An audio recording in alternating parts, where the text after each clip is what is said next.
കൃഷ്ണായ വാസുദേവായ ഹരയേ പരമാത്മനെ പ്രണതക്ലേശനാശായ ഗോവിന്ദായ നമോ നമഃ. ശ്രീമദ് ഭാഗവതം ഏകാദശസ്കന്ധം അധ്യായം 18 ശ്ലോകം 21 ചെയ്തു. അതിലെന്താണ് നമ്മൾ സന്യാസാശ്രമത്തിൻ്റെ ഇതാണ് നമ്മൾ പറഞ്ഞുകൊണ്ടിരിക്കുന്നത്. അപ്പോൾ ഒരു സന്യാസി ഏകാന്ത സ്ഥാനത്ത് അധികം ഡിസ്റ്റർബൻസ് ഒന്നും ഇല്ലാതെ പുറത്തുനിന്ന് വല്ല ശല്യമൊന്നും ഇല്ലാത്ത ഏകാന്തമായ സ്ഥാനത്ത് ഭഗവാനിലുള്ള ഭക്തി കൊണ്ട് പരിശുദ്ധ ചിത്തത്തോടു കൂടിയിട്ട് പ്രത്യേകാത്മാവിനെ അതായത് പ്രത്യേകാത്മാവും പരമാത്മാവും ഒന്നു തന്നെയാണെന്ന്, അതായത് അതിന്ന് വ്യത്യാസമില്ല, ഞാൻ പരമാത്മാവ് തന്നെയാണ് എന്ന ബോധത്തോടു കൂടി എന്നെ ധ്യാനിക്കണം എന്ന് പറഞ്ഞു അല്ലേ. 21 നമുക്ക് 22 വായിക്കാം. അന്വീക്ഷേതാത്മനോ ബന്ധം മോക്ഷം ച ജ്ഞാനനിഷ്ഠയാ ബന്ധ ഇന്ദ്രിയവിക്ഷേപോ മോക്ഷ ഏഷാം ച സംയമഃ. 22 ജ്ഞാനനിഷ്ഠ മീൻസ് അതായത് തത്വവിചാരമൊക്കെ ചെയ്യുക. തത്വവിചാരം കൊണ്ട് ആത്മനഃ ബന്ധം, തനിക്ക് എന്തുകൊണ്ട് ബന്ധം എന്നും, മോക്ഷം ച എന്തുകൊണ്ടാണ് മോക്ഷം കിട്ടുക, എന്തുകൊണ്ടാണ് എനിക്ക് ബന്ധനം ഉണ്ടാവണത്, തത്വവിചാരം ചെയ്തിട്ട് ബന്ധനവും മോക്ഷത്തിനെ പറ്റിയൊക്കെ അന്വേഷേത വിചാരം കൊണ്ട് അന്വേഷിച്ച് കണ്ടുപിടിക്കണം. എന്താണ് എൻ്റെ ബന്ധനത്തിന് കാരണം, എന്താണ് എൻ്റെ മോക്ഷത്തിന് കാരണം. ഇന്ദ്രിയ വിക്ഷേപ ബന്ധ, ഇന്ദ്രിയങ്ങൾക്ക് വിഷയങ്ങളോടുണ്ടാകുന്ന ആ ഒരു ഇന്ദ്രിയങ്ങൾക്ക് വിഷയങ്ങളെ അനുഭവിക്കാനുള്ള ആഗ്രഹം ഉണ്ടല്ലോ, അത് ബന്ധത്തിന് കാരണമായിത്തീരുന്നു. ഇന്ദ്രിയങ്ങളെ കൊണ്ട് വിഷയഭോഗങ്ങൾ അനുഭവിക്കാനുള്ള ആഗ്രഹം ആണ് നമ്മുടെ ബന്ധനത്തിന് കാരണം. ഏഷാം സംയമ, അപ്പം ആ ഇന്ദ്രിയങ്ങളെ അടക്കിയാൽ മോക്ഷ മോക്ഷം ലഭിക്കുന്നു എന്ന് ഞാൻ തത്വവിചാരം ചെയ്തിട്ട് മനസ്സിലാക്കണം. എന്താണ് എൻ്റെ ബന്ധനത്തിന് കാരണം, എന്താണ് മോക്ഷത്തിന് കാരണം. അപ്പോൾ എന്നിട്ട് ഭഗവാൻ തന്നെ പറയുകയാണ്, ഇന്ദ്രിയങ്ങളിൽ കൂടി വിഷയഭോഗങ്ങൾ അനുഭവിക്കാനുള്ള ആഗ്രഹം തന്നെയാണ് ബന്ധനത്തിന് കാരണം. അപ്പോൾ ഇന്ദ്രിയങ്ങളെ അടക്കിയാൽ ആ വിഷയസുഖ അനുഭവിക്കാനുള്ള ആഗ്രഹവും ഇല്ലാതെയാവും. അപ്പോഴാണ് മോക്ഷം. അപ്പോൾ നമുക്ക് എന്താണെന്ന് മനസ്സിലാക്കുക, ഇന്ദ്രിയങ്ങളിൽ കൂടി നമ്മൾ അനുഭവിക്കുന്ന വിഷയഭോഗങ്ങൾക്കുള്ള ആഗ്രഹമാണ് നമ്മുടെ ബന്ധനത്തിന് കാരണം. ഇന്ദ്രിയങ്ങളെ അടക്കിയാൽ ആ മോഹങ്ങളൊക്കെ ഇല്ലാതെയാവും, നമുക്ക് അത് മോക്ഷത്തിന് കാരണമാവും എന്ന് നമ്മളെ തത്വവിചാരം ചെയ്ത് മനസ്സിലാക്കണം എന്നാണ് അപ്പോൾ ഇതിൽ ഭഗവാൻ പറയണം അല്ലേ. അതായത് തനിക്ക് വരുന്ന ബന്ധനവും എങ്ങനെ മോക്ഷവും, അതായത് അജ്ഞാനം കൊണ്ട് തനിക്ക് വരുന്ന ബന്ധനത്തെ കുറിച്ചും നമ്മൾ ജ്ഞാനനിഷ്ഠുണ്ട്, അതായത് നമ്മൾ ഇന്ദ്രിയങ്ങളെ അടക്കി മനസ്സിനെ ശുദ്ധമാക്കുമ്പോൾ പറഞ്ഞില്ലേ മുമ്പേ, വാക്കും ദേഹവും മനസ്സും അടങ്ങിയ ആണ് മോക്ഷം എന്നുള്ളതും അതൊക്കെ മനസ്സിലാക്കിയിട്ട് നമ്മൾ ഈ ഇന്ദ്രിയങ്ങളുടെ പിന്നാലുള്ള ഈ ഓട്ടത്തിനെ നമ്മൾ നിർത്തണം. അപ്പം നമുക്ക് മോക്ഷം കിട്ടുന്ന തത്വവിചാരം ചെയ്ത് മനസ്സിലാക്കണം. അന്വീക്ഷേതാത്മനോ ബന്ധം മോക്ഷം ച ജ്ഞാനനിഷ്ഠയാ ബന്ധ ഇന്ദ്രിയവിക്ഷേപോ മോക്ഷ ഏഷാം ച സംയമ. അപ്പോൾ ഭഗവാൻ ഈ ശ്ലോകത്തിൽ നമുക്ക് പറഞ്ഞു തന്നു എന്താ അറിയോ, ഇന്ദ്രിയങ്ങളുടെ പുറമേക്കുള്ള ആ വാസന, ഇന്ദ്രിയങ്ങളെ അന്തർമുഖമാക്കണം. ബഹിർമുഖമായിട്ടുള്ള ഇന്ദ്രിയങ്ങളെ ബഹിർമുഖമായിട്ടുള്ള ഇന്ദ്രിയങ്ങൾ ഉണ്ടാകുമ്പോഴാണ് നമുക്ക് ബന്ധനം. ബഹിർമുഖമായിട്ടുള്ള ഇന്ദ്രിയങ്ങളെ അന്തർമുഖമാക്കിയാൽ നമുക്ക് മോക്ഷം കിട്ടും എന്നാണ് ഭഗവാൻ ഇതിൽ പറഞ്ഞത് നമ്മളോട് അല്ലേ. ഇനി 23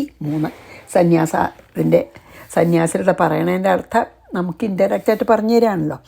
ഇനി തസ്മാൻ നിയമ്യ ഷഡ്വർഗം മദ്ഭാവേന ചരേൻ മുനിഃ വിരക്തക്ഷുല്ലകാമേഭ്യോ ലബ്ധാത്മനി സുഖം മഹദ്. അപ്പം 23 തസ്മാത് അതുകൊണ്ട് മുനി അതായത് ഈ സന്യാസി ഷഡ്വർഗം ഏതൊക്കെയാണ്, നമ്മുടെ ഷഡ്വൈരികൾ കാമം, ക്രോധം, ലോഭം, മോഹം, മദം, മാത്സര്യം. ആ ഷഡ്വൈരികളുടെ നിയമ്യ അടക്കിക്കൊണ്ട് ക്ഷുല്ലകേഭ്യ ക്ഷുദ്രങ്ങളായ കാമേഭ്യ വിഷയസുഖങ്ങളിൽ നിന്നും വിരക്തനായി മദ്ഭാവേന ആത്മനി എന്നോടുള്ള ഭക്തി കൊണ്ട് മനസ്സിൽ, ഇവിടെ ആത്മനീച്ചാൽ മനസ്സിൽ നിന്നാണ്, മദ്ഭാവനാച്ചാൽ എന്നെ ധ്യാനിച്ചുകൊണ്ട് അല്ലെങ്കിൽ എന്നോടുള്ള ഭക്തി കൊണ്ട് മനസ്സിൽ മഹത് വലിയ സുഖം ലബ്ധ്വ സുഖം അനുഭവിച്ച് ചരേത് സഞ്ചരിക്കണം. വളരെ നല്ല ഇതല്ലേ ഇത്. അതുകൊണ്ട് എന്താ വേണ്ടച്ചാൽ നമ്മൾ ഇന്ദ്രിയങ്ങളെയൊക്കെ നിയന്ത്രിച്ചിട്ട് നമ്മുടെ ഷഡ്വൈരികളുണ്ട്, കാമക്രോധ ലോഭ മദമോഹ മാത്സര്യങ്ങളെയൊക്കെ നമ്മൾ അടക്കി നിയന്ത്രിച്ച് അല്പമായിട്ടുള്ള ആഗ്രഹങ്ങളിൽ മനസ്സ് വയ്ക്കാതെ ആത്മാവിൽ മഹത്തായിട്ടുള്ള ആ സുഖത്തെ പ്രാപിച്ച് എന്നിൽ നർത്ഥം, അതായത് എന്നിൽ ഭക്തിയോടുകൂടി എന്നെ തന്നെ ധ്യാനിച്ച് നിരന്തരം സുഖം അനുഭവിച്ചുകൊണ്ട് സഞ്ചരിക്കണം എന്നാണ് പറയുന്നത് ഭഗവാൻ. അപ്പോൾ ഭഗവാൻ ഈ ഇന്ദ്രിയങ്ങളെ നിയന്ത്രിച്ചിട്ട് കാമക്രോധ ലോഭമത മോഹ മാത്സര്യങ്ങളെയൊക്കെ നിയന്ത്രിച്ച് ശുദ്ധചിത്തനായിട്ട് എന്നിൽ തന്നെ മനസ്സൂന്നി സഞ്ചരിക്കണം ഒരു സന്യാസി എന്നാണ് പറയുന്നത്. അതായത് ഷഡ്വൈരികളെ നീക്കാതെ ഒരു മോക്ഷത്തിലേക്ക് എത്താൻ തന്നെ പറ്റില്ല നമുക്ക്, കാമക്രോധ ലോഭമത മോഹ മാത്സര്യങ്ങളെ. അപ്പോൾ ഇന്ദ്രിയങ്ങളെ നിയന്ത്രിച്ചാലേ അതിനെ നിയന്ത്രിക്കാൻ പറ്റുള്ളൂ, അതിനെ പുറത്താക്കാൻ പറ്റുള്ളൂ. അതാണ് തസ്മാൻ നിയമ്യ ഷഡ്വർഗം മദ്ഭാവേന. അത് അവനവന് എന്നെ ധ്യാനിച്ചാൽ മതി, അതൊക്കെ പോകുന്നതിനും കൂടി ഇൻഡയറക്റ്റായിട്ട് ഭഗവാൻ പറയുന്നുണ്ട്. എന്നെ എപ്പോഴും ധ്യാനിച്ചാൽ ആ ഷഡ്വർഗങ്ങളൊക്കെ ഓടിപ്പോവും, അതായത് ഷഡ് വൈരികളൊക്കെ. തസ്മാൻ നിയമ്യ ഷഡ്വർഗം മദ്ഭാവേന ചരേൻ മുനി. എന്നെ വിചാരിച്ചിട്ട് സഞ്ചരിക്കണം. വിരക്ത, എല്ലാറ്റിലും വിരക്തി വേണം. ക്ഷുല്ല കാമേഭ്യോ, അതായത് ക്ഷുദ്രമായിട്ടുള്ള ആഗ്രഹങ്ങളിൽ നിന്നും വിരക്തി നേടണം. എന്നിട്ട് ലബ്ധ ആത്മനി സുഖം മഹത്, എന്നിട്ടോ മഹത്തായ സുഖം പ്രാപിച്ച് എന്നെ ചിന്തിച്ചുകൊണ്ട് സഞ്ചരിക്കണം. ഇനി 24 പുരഗ്രാമവ്രജാൻ സാർത്ഥാൻ, അല്ലേ? പുരഗ്രാമവ്രജാൻ സാർത്ഥാൻ ഭിക്ഷാർത്ഥം പ്രവിശംശ്ചരേത് പുണ്യദേശസരീച്ഛൈലവനാശ്രമവതിം മഹീം. 24 പുരഗ്രാമവ്രജാൻ, പട്ടണം, ഗ്രാമം. വ്രജം വെച്ചാൽ ഈ പശുക്കളൊക്കെ ഉള്ള സ്ഥലം, ഗോശാലകളോ എന്താ വെച്ചാൽ അത്. സാർത്ഥാൻ, അതായത് യാത്രക്കാരുടെ കൂട്ടത്തിലും ഭിക്ഷാർത്ഥം, ഭിക്ഷയ്ക്ക് വേണ്ടി പ്രവേശിച്ച് പുണ്യദേശ നിരീച്ഛൈലവനാശ്രമവതി. പുണ്യദേശം, പുണ്യനദികൾ, സരിത്ത്, അതാണ് പുണ്യദേശ. സരിത് നദിയാണ്, നദിത്ത്. പിന്നെ ഛലം ച പർവ്വതം, പുണ്യപർവ്വതങ്ങൾ, പുണ്യവനം, പുണ്യ ആശ്രമങ്ങൾ, ഇവകളുള്ള, അതായത് നല്ല പുണ്യസ്ഥലത്തൊക്കെ പോയാൽ മതി. മഹിം, ഭൂമിയിൽ ചരേത് സഞ്ചരിക്കണം. പുണ്യസ്ഥലങ്ങളും പുണ്യ നദികളും പുണ്യപർവ്വതങ്ങളും പുണ്യവനങ്ങളും ഒക്കെ നോക്കി അവിടേക്കൊക്കെ സഞ്ചരിക്കാമെന്ന്. അതാണ് അപ്പോൾ ഇതിൽ പറഞ്ഞത്. അപ്പോൾ പിന്നെ ഗ്രാമങ്ങൾ, പട്ടണങ്ങൾ, ഗ്രാമങ്ങൾ, ഈ പശുക്കളെയൊക്കെ മേച്ച് നടക്കുന്ന ഓരോ സ്ഥലങ്ങൾ, സത്രങ്ങൾ, ഈ വക സ്ഥാനങ്ങളിൽ ഭിക്ഷയ്ക്ക് വേണ്ടി മാത്രമേ പോവാവൂ. അതായത് ഗ്രാമങ്ങളിലും പട്ടണങ്ങളിലൊക്കെ പോവാം, ഭിക്ഷ കഴിഞ്ഞാൽ അപ്പം തന്നെ മാറണം. അതുപോലെ തന്നെ ഈ പശുക്കളെ മേച്ച് നടക്കുന്നവരുടെ അടുത്തൊക്കെ ഭിക്ഷയ്ക്ക് വേണ്ടി പോവാം, അതാണ് അടുത്തൊരു കണ്ടുവച്ചാൽ പോവാം വഴി. അതായത് പക്ഷേ ഉദ്ദേശമൊക്കെ പുണ്യതീർത്ഥങ്ങളും പുണ്യനദികളുമൊക്കെ പിന്നെ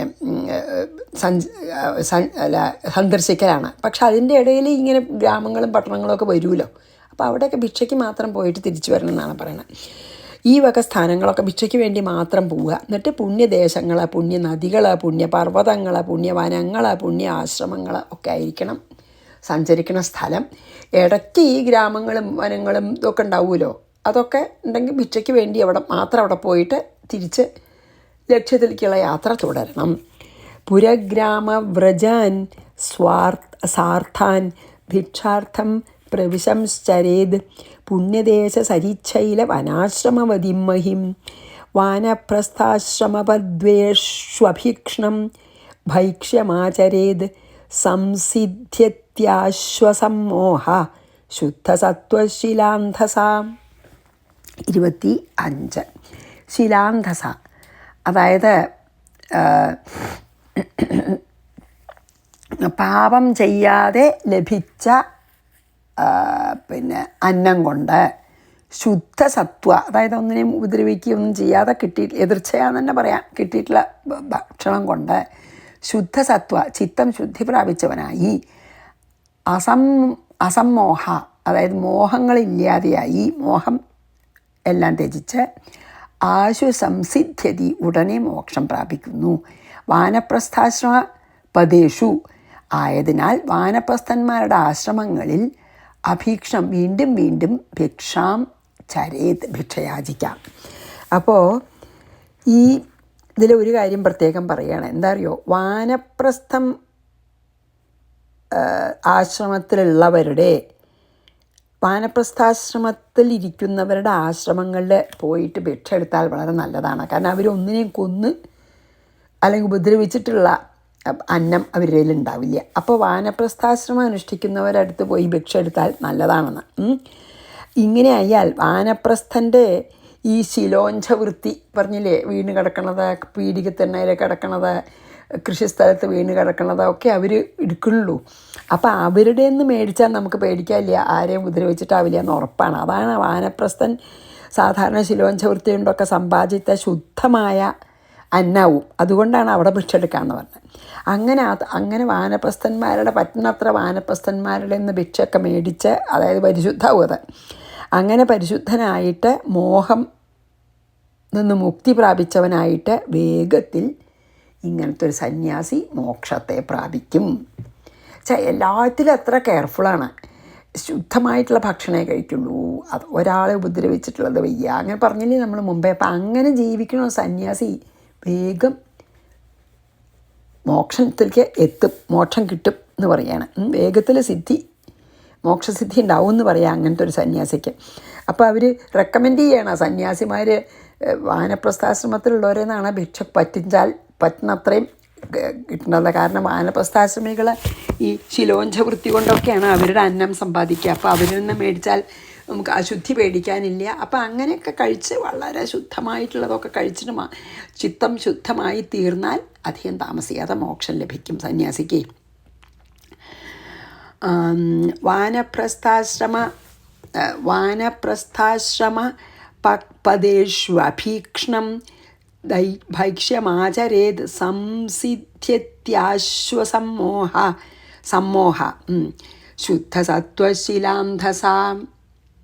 അപ്പോൾ 26 വായിക്കട്ടോ. അതായത് നല്ല ഭക്ഷണമൊക്കെ ഉപേക്ഷിച്ച് ശിലോഞ്ചവൃത്തിയിൽ എങ്ങനെയാണ് ഇതാക്കുക എന്നാണ് പറയുന്നത് കേട്ടോ. നൈതദ്വസ്തുതയാ പശ്യേത് ദൃശ്യമാനം വിനശ്യതി അസക്തചിത്തോ വിരമേതി ഹാ മുത്ര ചികീർഷിതാത്. അപ്പോൾ 26 അല്ലേ? അതെ, നോക്കട്ടെ. അതെ, ദൃശ്യമാനം, ഇങ്ങനെ നേരിൽ കാണുന്ന നമ്മുടെ കണ്ണിന് മുമ്പിൽ കാണുന്ന ഏതത് ഭിക്ഷാന്നത്തെ, അതായത് ഈ അന്നത്തിനെ വിനശ്യതി നശിച്ചു പോകുന്നു, വസ്തുതയ ആയതിനാൽ അതിനെ സത്യം എന്ന പശ്യത് വിചാരിക്കരുത്. നമ്മളുടെ മുമ്പിൽ വരുന്ന ഭക്ഷണമൊക്കെ വേഗം നശിക്കും ചീത്തയാവുകയൊക്കെ ചെയ്യണതാണല്ലോ. അതുകൊണ്ട് അതിനെ സത്യമെന്ന് വിചാരിക്കരുത്. ഈ ലോകത്തിൽ അമുത്ര, പരലോകത്തിലും അസക്തചിത്ത, അതായത് ഇഹലോകത്തിലും പരലോകത്തിലുള്ളതൊക്കെ നശ്വരാണെന്ന് മനസ്സിലാക്കിയിട്ട് അതിനോട് ആസക്തി ഇല്ലാതെ, അതായത് ഇഹലോകത്തിലും പരലോകം എന്ന് പറഞ്ഞാൽ സ്വർഗാദി ലോകങ്ങളിലും ഒന്നും ഇഹലോകത്തിലത്തെ ഒരു സുഖങ്ങളിലും പരലോകത്തിലത്തെ ഒരു സുഖങ്ങളിലും ആസക്തി ഇല്ലാത്തവനായി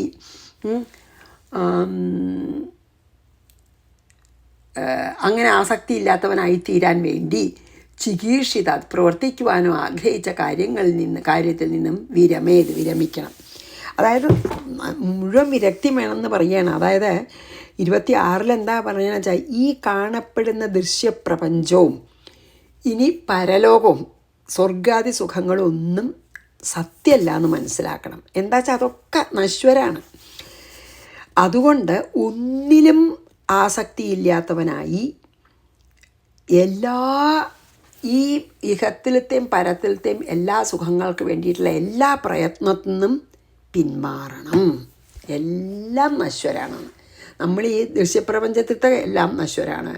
പരലോകത്തിലത്തെ അല്ലെങ്കിൽ സ്വർഗാദി സുഖങ്ങളും നശ്വരാണെന്ന് മനസ്സിലാക്കിയിട്ട് അതിൽ നിന്നുള്ള മോഹങ്ങളിൽ നിന്ന് മുഴുവൻ വിരക്തി പ്രാപിക്കണം, അല്ലെങ്കിൽ ത്യജിക്കണം, വിരമിക്കണം.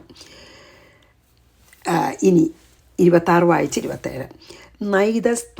നൈതത് വസ്തുതയാ പശ്യേ ദൃശ്യമാനം വിനശ്യതി അസക്തചിത്തോ വിരമേത് ഇഹാമുത്ര ചികീർഷയത്. ഇഹം ച ഈ ലോകം, ഇഹാമുത്ര പിന്നെ എന്താണ് അമുത്ര പറഞ്ഞാൽ പരലോകം, അതായത് സ്വർഗാദി. ഇഹം പറഞ്ഞാൽ ഇഹലോകം, അമുത്ര ചാൽ പരലോകമാണ്.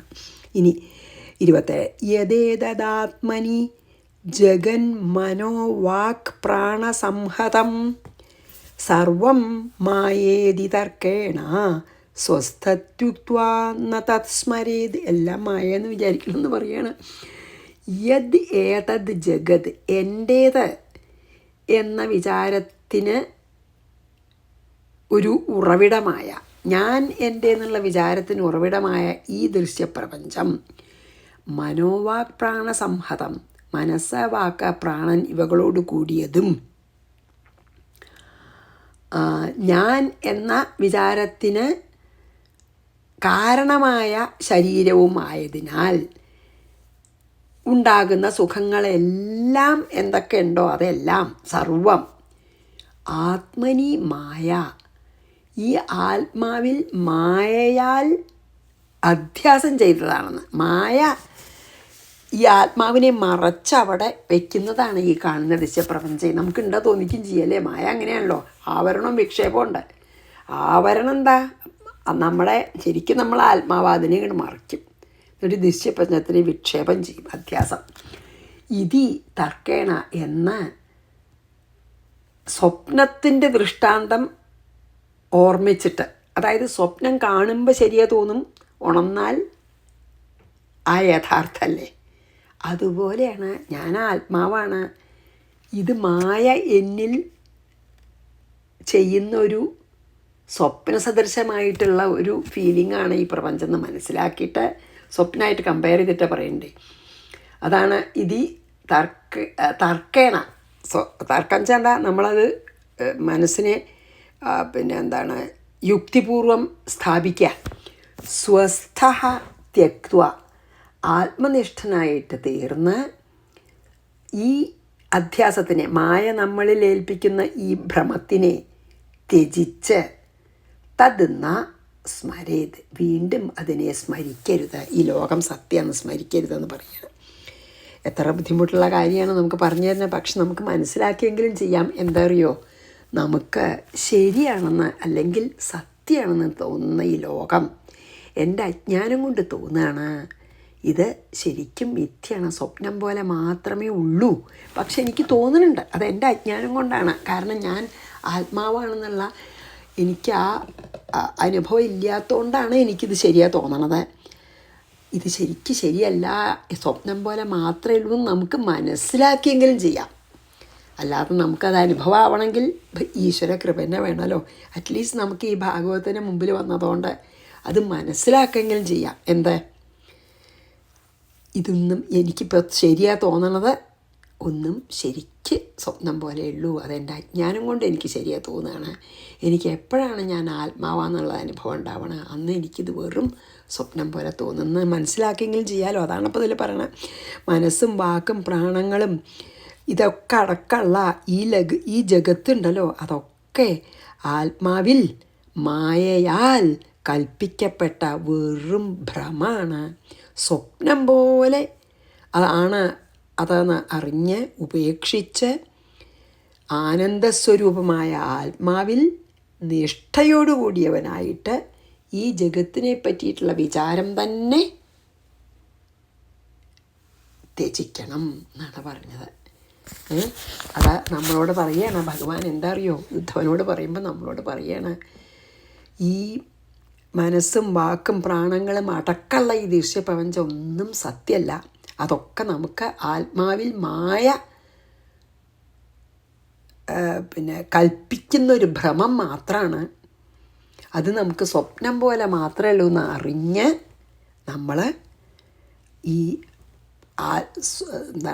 ആനന്ദസ്വരൂപമായ ആത്മാവിൽ തന്നെ നിഷ്ഠനായിട്ട് ഈ ജഗത്തിനെ പറ്റി ഒന്നും ചിന്തിക്കാതിരിക്കണം എന്ന് പറയാണ്.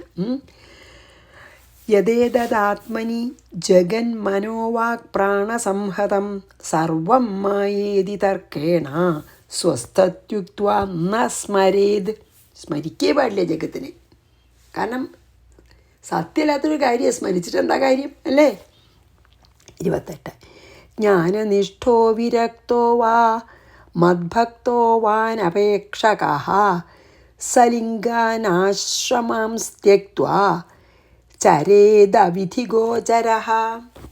28 വിരക്തഃ വൈരാഗ്യത്തോടുകൂടി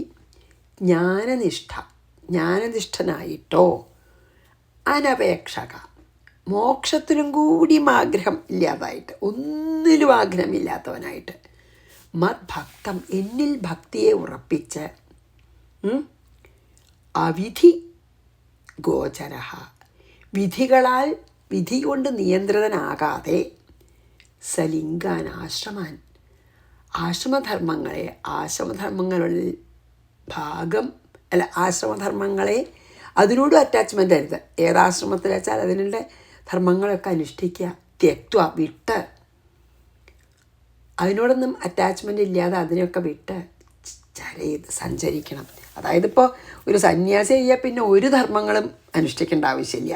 അവർ ധർമ്മങ്ങൾക്കും അധർമ്മങ്ങൾക്കും അതീതനാണ്. അപ്പോൾ ഈ 28 എന്താണ് പറഞ്ഞാൽ, ഇപ്പോൾ മോക്ഷം വേണമെന്ന് ആഗ്രഹമുള്ള അജ്ഞാനിയും ഇനി മോക്ഷം പോലും ആഗ്രഹമില്ല അങ്ങനത്തെ ഒരു ഭക്തനോ, മോക്ഷാഗ്രഹം ഉണ്ട് അങ്ങനെ ഒരു ജ്ഞാനിയോ, അല്ലെങ്കിൽ മോക്ഷം പോലും ആഗ്രഹമില്ലാത്ത ഭക്തനോ എല്ലാ ആശ്രമധർമ്മങ്ങളെയും വിട്ട് വിധിക്ക് വഴങ്ങാതെ എപ്പോഴും സഞ്ചരിക്കണമെന്ന്. അതായത് ഒരു ധർമ്മം അനുഷ്ഠിക്കരുതെന്നല്ല കേട്ടോ അതിൻ്റെ അർത്ഥം. എന്താ അതിൻ്റെ അർത്ഥം വെച്ചാൽ, ഇവർ എല്ലാ വിധി നിഷേധങ്ങൾക്കും അതീതരാണ്, എല്ലാ ധർമാധർമ്മങ്ങൾക്കും അതീതരാണ്. കാരണം അവർ ആത്മാവിൽ തന്നെ, അതായത് തുരീയാവസ്ഥയിൽ വർത്തിക്കുന്നവരാണ്. അവർക്ക് ദേഹാഭിമാനം തികച്ചുമില്ല. അതുകൊണ്ടാണ് ആ ധർമാധർമ്മങ്ങളൊന്നും അനുഷ്ഠിക്കേണ്ട ആവശ്യമില്ല. എല്ലാ ആശ്രമധർമ്മങ്ങളെയും വിട്ട് വിധിക്ക് കീഴിലല്ലാതെ ഈശ്വരനെ പോലെ തന്നെ നടക്കാം ജീവൻ മുക്തന്. അതാണ് അതിൽ പറയണത് കേട്ടോ. അത്രയേ ഉള്ളൂ അർത്ഥം.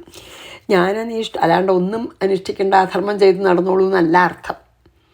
അവർ അധർമ്മമൊന്നും ചെയ്യില്ല, അവർ ആത്മാവിൽ നിഷ്ഠരാണ്. അപ്പോൾ അവർക്ക് ദേഹാഭിമാനമൊന്നും ഒട്ടില്ല, ജീവൻ മുക്തന്മാരാണ്. അപ്പം അവരങ്ങനെ ഇപ്പോൾ ഈ ഋഷഭദേവൻ്റെ ഒക്കെ നമ്മൾ കണ്ടില്ലേ, ചൂടില്ല, തണുപ്പില്ല. അല്ലെങ്കിൽ ജീവൻ ജഡഭരതനൊക്കെ പഴയ സാധനം കൊടുത്താലും കഴിക്കും, പുതിയ സാധനം കൊടുത്താലും കഴിക്കും. അങ്ങനെയൊന്നുമില്ല, എന്ത് പറഞ്ഞാലും ഒരുപോലെയാണ്. അതായത് ഭേദഭാവനയേ ഇല്ല, എല്ലാം ബ്രഹ്മാണ്. അങ്ങനെയുള്ളവർക്ക് പിന്നെ എന്ത് ധർമ്മോ അധർമ്മമുള്ളത്? ഇവിടെ ബ്രഹ്മല്ലാതെ ഒന്നുമില്ല, സർവം ബ്രഹ്മമായി എന്ന് തോന്നുന്ന ആൾക്ക് പിന്നെ ധർമ്മോ അധർമ്മമൊന്നും ഇല്ലല്ലോ. ചീത്തയും നല്ലതും ഒക്കെ ബ്രഹ്മമാണ്. അങ്ങനെയാണ്. ജ്ഞാനനിഷ്ഠോ വിരക്തോ വാ മദ്ഭക്തോ വാനപേക്ഷക സലിംഗാൻ ആശ്രമാം ത്യക്ത്വാ ചരദേത് അവിധി ഗോചര. വിധി നിഷേധങ്ങളൊന്നും നോക്കണ്ട. ഒന്നും കൂടി ചേർന്ന് നിർത്താം. ബുധോ ബാലകവത് ക്രീഡേത് കുശലോ ജഡവച്ചരേത്